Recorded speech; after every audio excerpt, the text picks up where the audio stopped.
Yo, yo, did you eat my food? You ate my food out of my bowl? I got you, man. I got you. Don't even worry about it. I got you. What up, what up, what up? We are back on my Jersey Street Corner, and this is the Prison Talk Show, people. So let's get into it. Alright, now, this story I'm going to give y'all today, you saw the thumbnail. Yes, it's about the time I had to set up my bunkie. Alright, now, I know y'all like, set up? Well, what you mean? You was snitching? Hell no. Don't try that over here. Just listen to the story. Y'all gonna get it. Alright, so at this time I had a bunkie named KJ. And it's nothing worse than having a bummy bunkie. What do I mean by that? A bunkie that just don't got his own at all. He ain't got no commissary. He barely got the essentials. So if you in a cell with somebody, you're going to make sure they got soap and they got deodorant and they got toothpaste and all that stuff, because God forbid they walking around your cell stinking and you got to beat them down for that. So to avoid all of that, you at least help your bunkie out with the bare necessities. Now, when it comes to food, normally if you in a cell with somebody, you probably going to share. Unless you just Debo and, hey, you got to get it how you get it. But most cellmates will share with each other. They make a hookup, they're going to slide you some on the side or whatever. But normally, you're supposed to wait until they offer it to you. You're not supposed to ask for it. You're definitely not supposed to take it. Now, KJ, I don't know, what his life was on the streets, but he was the type that get real comfortable. Like, he act like we've been friends or knowing each other for the past 20 years or something, and we that cool that he think he just welcome to my stuff. Now, me not wanting to cause any altercations, I let a lot of things slide with KJ. And my homies, my cousin, everybody be, busting on me. Man, you better put that dude in the gate, man. He eating your food? Is he taking it? I'm like, he think he welcome to it. Well, you better set him straight. I know. I am. Because I'm getting fed up. I'm getting tired. Now, little did I know, on the streets, KJ was pretty much homeless. So he came into prison with a lot of different tendencies, like eating behind people, drinking behind people, wearing people's clothes, don't even know if they washed or not, all types of stuff. KJ will snatch a pair of your boxers or your undershirt if you ain't looking. If he need a clean pair, he'll assume yours is clean and snatch yours. Yeah, I done caught him doing that before too, and I done told him. I actually mushed them all up in his head like, yo, don't touch my shit. Be touching my underwears and shit, man. And, because when I go to a visit, I gotta get crispy. Now, I don't got nothing crispy to wear because you done snatch my stuff up, put on your dirty ass. Anyway, sometimes I get so heated talking about these stories because some of the people that I've bumped into in my life are very, very stupid individuals. Now, we was in the cell one day, and it was almost time for them to let us out for rec. And right before, they hit the buzzer and open the doors, KJ was like, hey, Corner, can I get a shot of coffee? Can I get a shot of coffee? And I'm in a rush to get out to Didi and the rest of my boys. I'm like, hey, I got you later. I got you when I get back. All right? He's like, all right. And he stayed back in the cell. Now I bounce, get up with everybody, the normal. We start mobbing, do the day room walk first, check everything out there. Then we hit up a couple of people, couple of cells, people that owed us some bread. Gotta get that to us. Give me that cash app. Give me that commissary.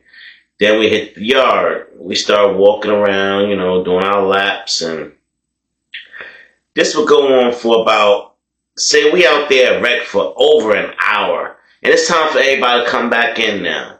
So we all dap up and go our separate ways. I'm headed back up to my cell, and I get to my cell door, walk in, and I see KJ sitting on his bunk drinking a cup of coffee. So I ain't think nothing of it. Now, I got the bottom bunk. I go down to my bunk and I pull the corner of my mattress up. Now, this is where I keep my coffee, y'all. I don't keep my coffee in my locker for a reason. Because it smells up the locker. It makes everything smell like coffee. My shirts, all that. So, I keep it in the corner of my mattress. KJ knows this. He's seen me go there many a times. Now, I pull the mattress up and I'm looking, I'm like, yo, ain't no coffee in there. What the hell? So I'm like, hey KJ, where you get that coffee from, man? And KJ's just sipping like, huh? What you mean, huh? Where did you get that coffee from, KJ? He like, you said you was gonna give me one, right? I said when I got back I was gonna give you a shot, KJ. And he's like, well, I thought that was the shot that you was going to give me. I was going to split it, KJ. I was going to split it and break bread with you. But you took my shot and drank it by yourself? He like, I thought that's what you was going to give me. I just figured, why wait? I wanted some coffee, man. So, right away, I had to hold myself back. Because if I start unloading and beating KJ down in that cell, there's no getting away. There's no escape. There's no running. It's not like beating somebody down in the bathroom and then running away before anybody gets to you. Nah, they gonna know it was me, and I'm gonna end up with at least another 9 to 12 months on top of my sentence already. And I don't want that. Not over this guy.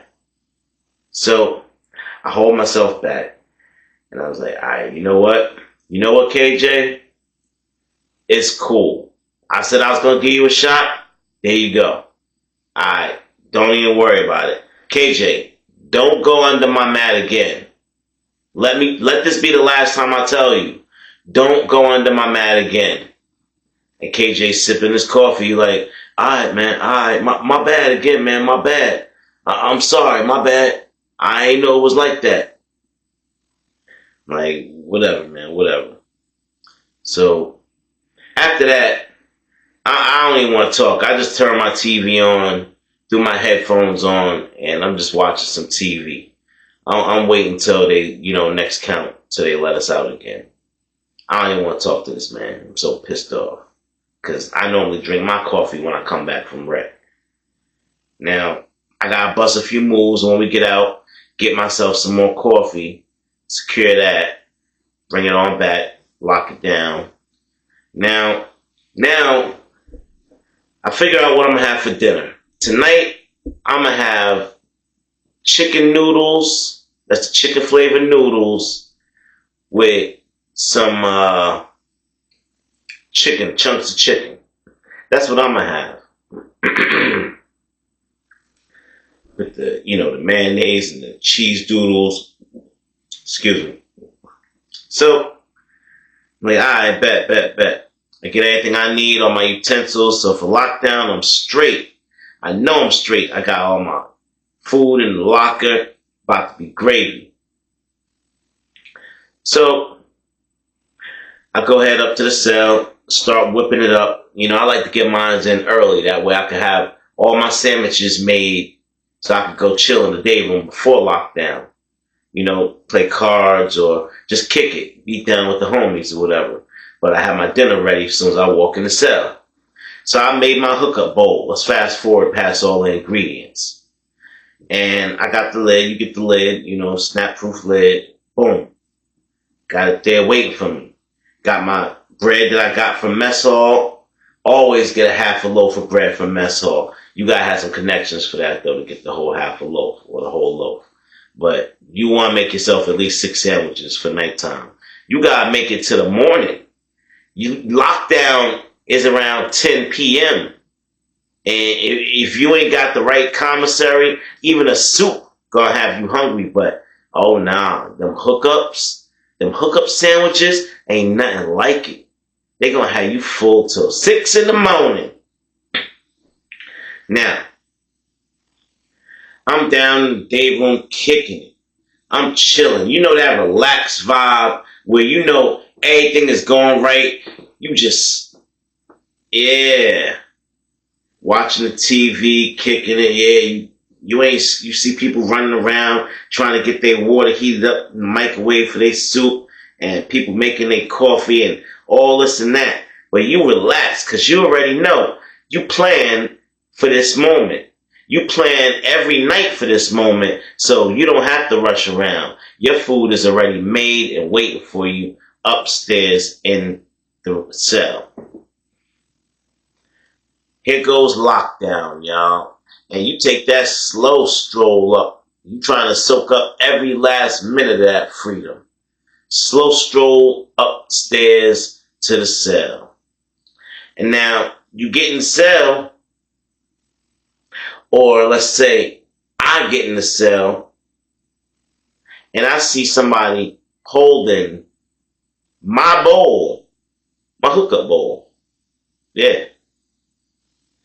They sitting there holding my bowl with 2 pieces of bread in their hand, slopping it up.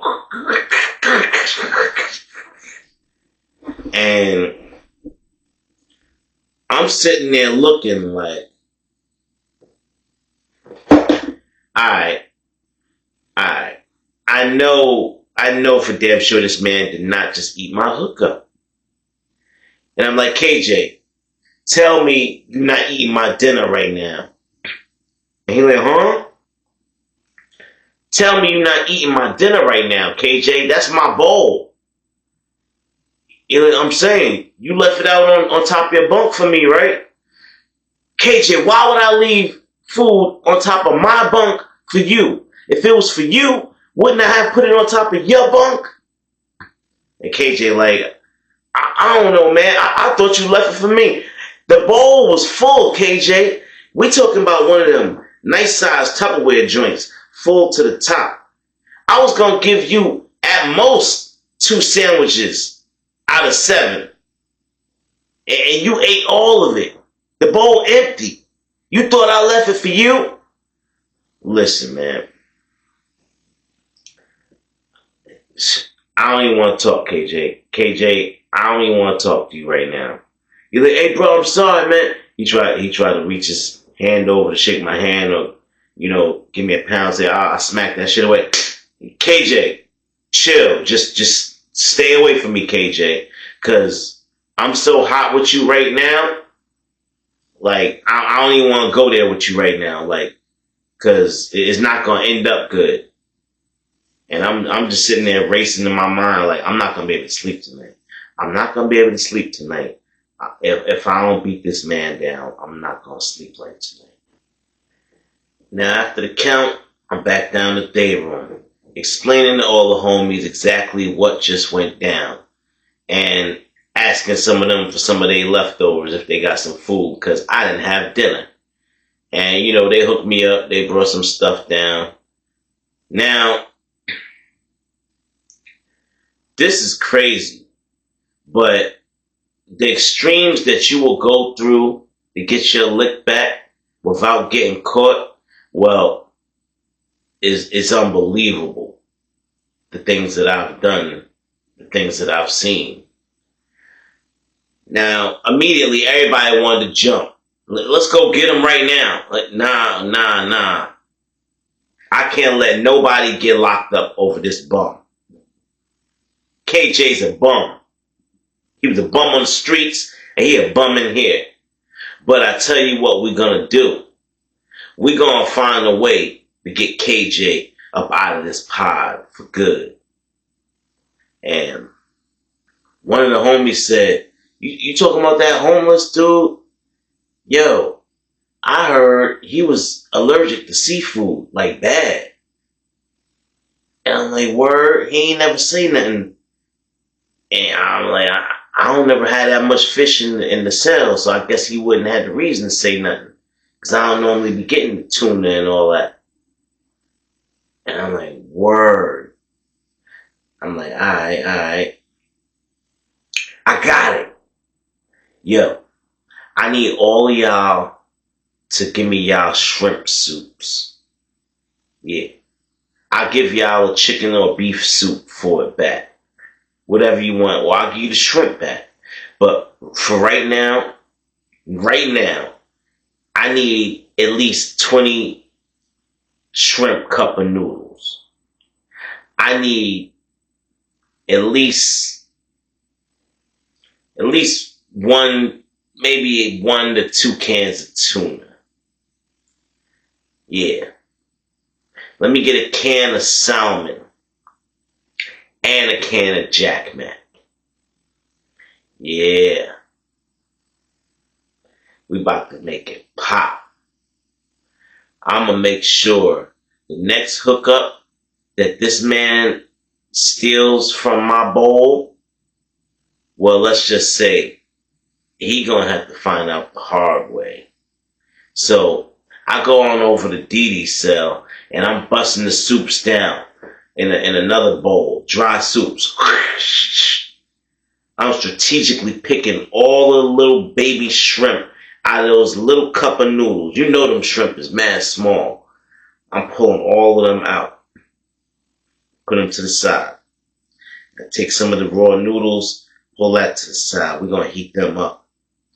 And, the rest, push over. They're going to cook that up and use that for their hookup anyway. It's just not going to have no shrimp in it. Noodles is noodles. Now, go ahead and make my traditional hookup. Put all the seasonings in it. Bang it up real good. Bow, bow, bow. Whipping it. Boom. Put it in that sealed Tupperware. Left it on the bed with the spoon on top. Now, it's just another day living in the hood. Just another day around the way. So I'm back in the day room.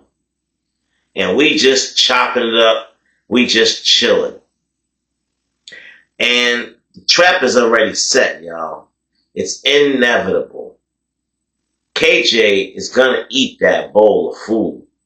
And whether he eats the whole bowl or just one sandwich, that's up to him. His fate is in his own hands. We down there for about an hour. It's time to go back up for the next count. Going up there in the room. And there goes KJ. He tearing it up. He did it again, y'all. Not only now do I see that, KJ was playing me out. It was straight disrespect. KJ was trying to be that disrespectful in a nice way where they oppress you, but they act like they your friend. Well, KJ, you're going to find out the hard way that stealing from me is the wrong thing to do.